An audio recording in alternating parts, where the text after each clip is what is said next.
Il était une fois une reine qui accoucha d'un fils, si laid et si mal fait qu'on se demanda longtemps s'il avait forme humaine. Une fée qui se trouvait à sa naissance assura qu'il aurait en revanche beaucoup d'esprit et qu'il aurait en outre le pouvoir d'en donner autant à celle qu'il aimerait le mieux. J'oubliais de dire qu'il vint au monde avec une petite houppe de cheveux sur la tête, ce qui fit qu'on le nomma Riquet à la houppe. Au bout de 7 ans, la reine d'un royaume voisin accoucha de 2 filles, et on ne parla partout que de la beauté de l'aînée et de l'esprit de la cadette. À mesure que ces 2 princesses devinrent grandes, la cadette enlaidissait à vue d'œil, tandis que l'aînée devenait plus stupide de jour en jour. Un matin que l'aînée s'était retirée dans un bois pour y plaindre son malheur, elle vit venir à elle un petit homme fort laid et fort désagréable. C'était le jeune prince Riquet à la houppe. Ayant remarqué qu'elle était fort mélancolique, il lui dit « Je ne comprends point, madame. Comment quelqu'un d'aussi belle que vous l'êtes peut être aussi triste que vous le paraissez ?»« Oh, j'aimerais mieux, dit la princesse, être aussi laide que vous et avoir de l'esprit, que d'avoir de la beauté comme j'en ai et être bête autant que je le suis. » « Savez-vous, madame, dit Riquet à la houppe, que votre raisonnement n'est point signe de bêtise?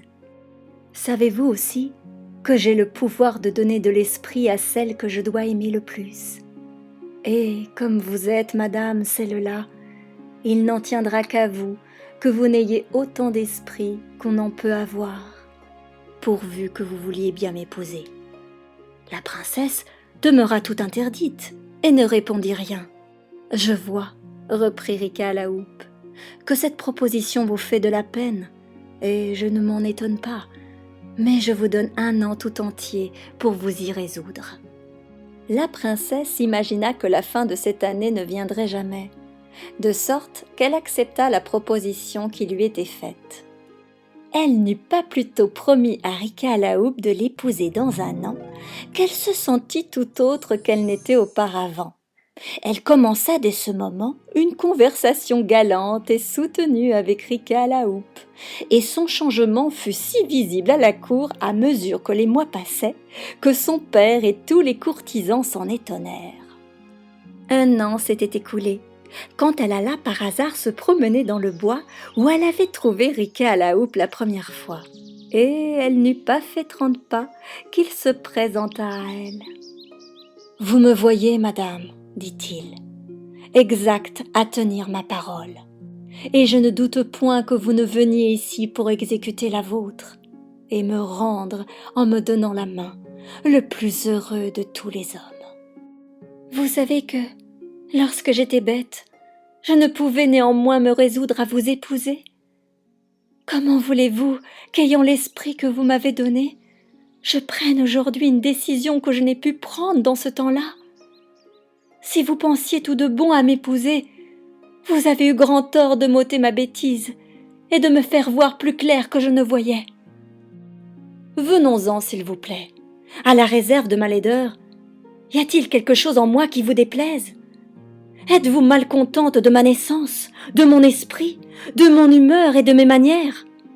Oh, nullement, répondit la princesse. J'aime en vous tout ce que vous venez de me dire. Si cela est ainsi, reprit Riquet à la houppe, je vais être heureux, puisque vous pouvez me rendre le plus aimable de tous les hommes. Car enfin, madame, sachez que la même fée qui, au jour de ma naissance, me fit le don de pouvoir rendre spirituel qui me plairait, vous a aussi fait le don de pouvoir rendre beau celui que vous aimerez, et à qui vous voudrez bien faire cette faveur. Si la chose est ainsi, dit la princesse, je souhaite de tout mon cœur que vous deveniez le prince du monde le plus beau et le plus aimable, et je vous en fais le don autant qu'il est en moi. » La princesse n'eut pas plutôt prononcé ces paroles que Riquet à la houppe parut à ses yeux l'homme du monde le plus beau, le mieux fait et le plus aimable qu'elle eût jamais vu. Quelques-uns assurent que ce ne furent point les charmes de la fée qui opérèrent, mais que l'amour seul fit cette métamorphose. Quoi qu'il en soit, la princesse lui promit sur-le-champ de l'épouser. Et dès le lendemain, les noces furent faites ainsi que Rica la Houppe l'avait prévu, et selon les ordres qu'il en avait donnés longtemps auparavant. Toi qui m'écoutes, lorsque tout vient du cœur, nous pouvons rendre beau n'importe qui et faire briller les étoiles dans les yeux de son bien-aimé.